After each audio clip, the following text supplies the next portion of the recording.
10 fantasy anime इन 2026। Number 10 पे है the water magician. Accident में फंसने के बाद मिहारा का रीइंकार्नेशन पी नाम की दुनिया में हो जाता है, जहां वो एक वाटर मैजिशियन बन जाता है। जब उसकी आंख एक फॉरेस्ट में खुलती है तो वो अपनी आइडियल स्लो लाइफ जीने का डिसीजन लेता है, मॉन्स्टर का शिकार करके और अपने मैजिक को रिफाइन करके जिंदा रहना। मिहारा को बिना पता चले उसकी एक हिडन ट्रेट इटरनल यूथ की वजह से काफी सारे साल बीत जाते हैं और उसे इसका बिल्कुल एहसास भी नहीं होता। टाउन पहुंचकर मिहारा एडवेंचर के रूप में रजिस्टर करता है, लेकिन उसका पावरफुल वाटर मैजिक और उसका इक्विपमेंट देखकर सब लोग शॉक हो जाते हैं, क्योंकि ऐसा कुछ उन्होंने पहले कभी नहीं देखा होता। मिहारा की स्ट्रेंथ देखकर काफी लोग उसमें इंटरेस्ट लेने लगते हैं, लेकिन मिहारा का मन सिर्फ एक ही चीज में लगता है, अपने खुद ही एडवेंचर स्टार्ट करना और अपने मैजिक को और भी स्ट्रॉन्ग करना। इसके टोटल एक सीजन है, 12 एपिसोड है। Number 9 Tsukimichi moonlit fantasy. High school student Misumi को सुकियोमी नाम के गॉड फैंटेसी वर्ल्ड में बुलाते हैं ताकि वो वहाँ का हीरो बन सके, लेकिन इस दुनिया के जो पावरफुल लोग होते हैं उन्हें मिसुमी बिल्कुल पसंद नहीं आता, इसलिए वो लोग माकोतो को दुनिया से बिल्कुल किनारे फेंक देते हैं। और उसी वक्त सुकियोमी ये डिक्लेयर करता है कि अब उन्हें मिसुमी को अकेला छोड़ना पड़ेगा और मिसुमी को अपना रास्ता खुद ही ढूंढना होगा। अब माकोतो के पास कोई ऑप्शन नहीं बचता, अब उसे अपनी जर्नी खुद स्टार्ट करनी होती है और अपनी जगह खुद बनानी होती है। इस एनिमे के भी टोटल 2 सीजन्स हैं। Number 8 harem in another world. एक दिन high school student Michio internet browse करते हुए एक अजीब सी ऑनलाइन गेम स्टार्ट करता है, लेकिन गेम स्टार्ट होने के बजाय वो सीधा उस गेम की दुनिया के एक रूरल विलेज में ट्रांसपोर्ट हो जाता है। तो वहाँ उसके पास स्पेशल स्किल्स होती हैं और एक और पावर्ड स्वॉर्ड भी होती है। थोड़ा संभलने के बाद मिचियो का सामना बैंडिट से होता है और तब उसे रियलाइज होता कि वो अब लॉग आउट नहीं कर सकता।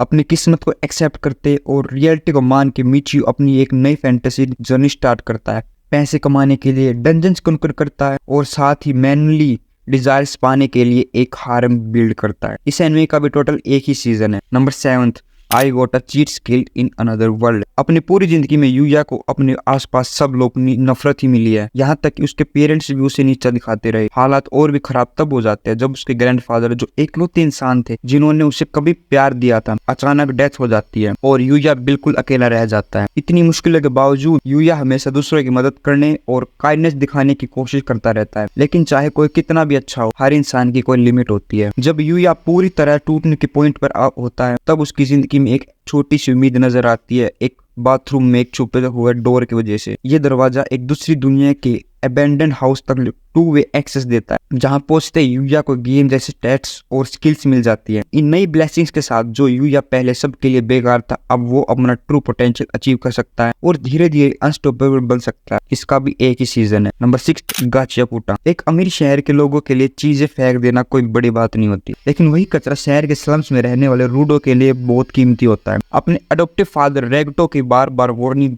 देने के बावजूद रूडो अपने ज्यादातर टाइम चीजें ढूंढने में लगाता है जो कि दोबारा यूज की जा सकती है, वरना उन्हें एक डिस्पोजल एरिया जिसे द पिट कहा जाता है भेज दिया जाता है। द पिट इतना ज्यादा बड़ा है कि वहाँ सिर्फ कचरा फेंकने की जगह नहीं है, बल्कि जो क्रिमिनल्स है उनको पनिशमेंट का तरीका भी वही है। जो भी वहाँ फेंक दिया जाता है कभी वापस नहीं आता। जब रेगटो की एक मिस्टीरियस अटैकर के हाथों मर्डर को हो जाता है तो रूडो पर गलत तरीके से उस क्राइम का इल्जाम लगा दिया जाता है और उसे भी द पिट में फेंक दिया जाता है। जहरीली हवा और ट्रैश बीस्ट रूडो को मौत के बिल्कुल करीब ले जाते हैं, लेकिन तब उसे बचाता है एंजिन, जो क्लीनर्स का एक मेंबर होता है। जब रूडो को भी अपना वाइटल इंस्ट्रूमेंट मिल जाता है तो क्लीनर्स ज्वाइन करता है, इस उम्मीद में कि वो द पिट से निकलने का रास्ता नहीं ढूंढ सके और अपने फादर की डेथ का बदला भी ले सके। Number 5 redo of healer. जब कियारो को एक हीरो के रूप में अपनी पावर्स मिलती है, जहां वो हीलिंग में स्पेशलाइज करता है और चाहे चोट कितनी भी सीवियर हो सब कुछ हील कर सकता है, तो लगता है कि उसका फ्यूचर काफी ब्राइट होने वाला है। लेकिन उसके लिए जो लिखा होता है वो सिर्फ दर्द और तकलीफ होती है। कियारो को सालों तक एक ऐसे टॉर्चर और अब्यूज से गुजरना पड़ता है जो खत्म होने का नाम ही नहीं लेता। उसकी हीलिंग स्किल्स की भी एक खास बात यह है कि जिन लोगों को वो हील करता है उनकी मेमोरीज और एबिलिटीज को छुपके से एब्जॉर्ब कर सकता है वो। इस तरह धीरे धीरे कियारो सबसे ज्यादा पावरफुल बन जाता है। अपनी जिंदगी को दोबारा सही कर रास्ते पर लाने के इरादे से कियारो एक बहुत पावरफुल हीलिंग स्किल यूज करता है जो पूरी दुनिया को टाइम में पीछे ले जाती है, उसी वक्त तक जब उसकी सफरिंग स्टार्ट भी नहीं हुई थी। अपने पास्ट के सारे दर्द और गुस्से के साथ कियारो एक नए वो लेता है, वो सब कुछ दोबारा करेगा, लेकिन इस बार नए पर्पज के लिए, उन सब से बदला लेने के लिए जिन्होंने उसके साथ गलत किया। इस एनिमे का टोटल एक सीजन और 12 एपिसोड्स हैं।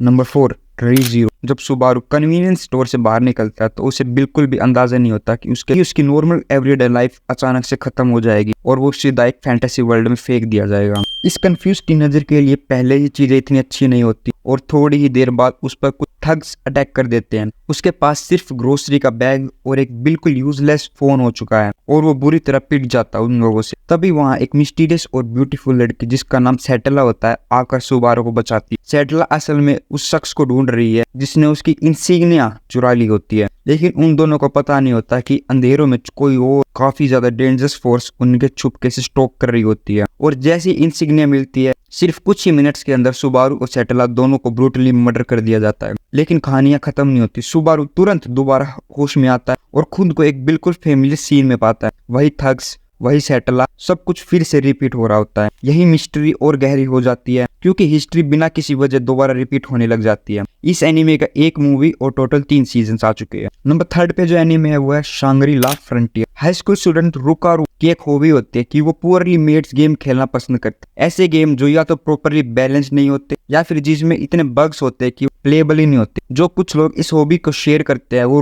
रुकारू को उसके गेम नाम से जानते हैं, सनराकू। अपनी नेक्स्ट गेम के लिए रुकारू को रिकमेंड किया जाता है शांग्री-ला फ्रंटियर, जो एक पॉपुलर और well received virtual reality game है, ताकि वो रिसेंट टाइप के बेकार गेम से ब्रेक ले सके। जैसे ही वो गेम स्टार्ट करता है रुकारू डिसाइड करता है कि वो अपनी ज्यादातर स्टार्टिंग गेम सेल कर देगा ताकि एक्स्ट्रा मनी मिल सके। आखिर में उसके पास सिर्फ एक पेयर ऑफ बॉक्सर, एक बर्ड मार्क और कुछ वेपन्स बचते हैं। वो अपने अवतार को केयरफुली डेवलप करता है और बहुत जल्दी गेम में कम्प्लीटली हुक हो जाता है। लेकिन जब उसका सामना कुछ मॉन्स्टर से होता है तब उसे रियलाइज होता है कि शायद उसने एक मेन स्ट्रीम गेम को चैलेंज करके अंडरएस्टिमेट कर दिया। इसके टोटल 2 सीजन आ चुके हैं। सेकंड नंबर पे जो एनीमे वो है मैशल, मैजिक एंड मसल्स।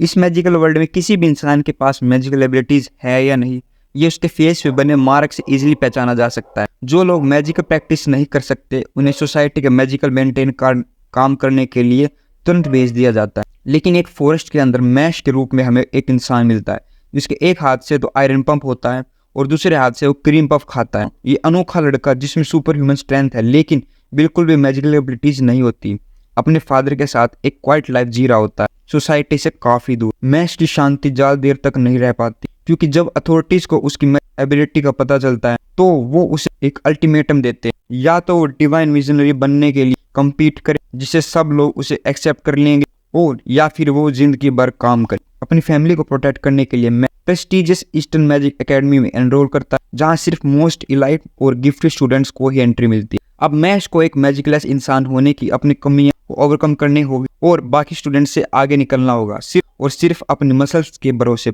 इसके टोटल 2 सीजन आ चुके हैं। हमारा जो फर्स्ट नंबर का एनीमे इस लिस्ट में वो है द एमिनेंस इन शैडो। जब से मिनारू को याद है वो हमेशा से जितना हो सके उतना स्ट्रॉन्ग बनने पर फिक्सेटेड रहा। इसी ऑब्सेशन की वजह से वो हर तरह की ट्रेनिंग करता है, लेकिन ये डिजायर दूसरों का ध्यान पाने के लिए नहीं होती। असल में मिनारू भीड़ में घुल मिल कर रहना चाहता, इसलिए वो दिन में एक बिल्कुल एवरेज स्टूडेंट बनकर नाटक करता है और रात को क्रोबार लेकर लोकल बाइकर गैंग्स को बेरहमी से पीट देता है। लेकिन एक दिन मिनारू का ट्रक एक्सीडेंट हो जाता है और लगता है जैसे उसके सारे सपने अचानक ही खत्म हो गए। अपने आखिरी पलों में वो अपने पावरलेस पर अफसोस करता है, चाहे उसने कितनी भी ट्रेनिंग की हो, इंसान होने के लिमिट्स वो पार नहीं कर पाया। पर मरने के बजाय मिनारू एक और दुनिया में सिट के रूप में दोबारा जन्म लेता है, एक नोबल फैमिली का सेकंड चाइल्ड के तौर पे, और एक ऐसी दुनिया जहाँ पे मैजिक बिल्कुल कॉमन है। लेकिन जैसे जैसे शैडोज गार्डन का इन्फ्लुएंस और मेंबर्स बढ़ते जाते हैं, ये धीरे धीरे क्लियर होता है कि कल्ट ऑफ डियाब्लोस उतना फिक्शनल नहीं है जितना सीड को सोचा था। इसके टोटल 2 सीजन आ चुके हैं।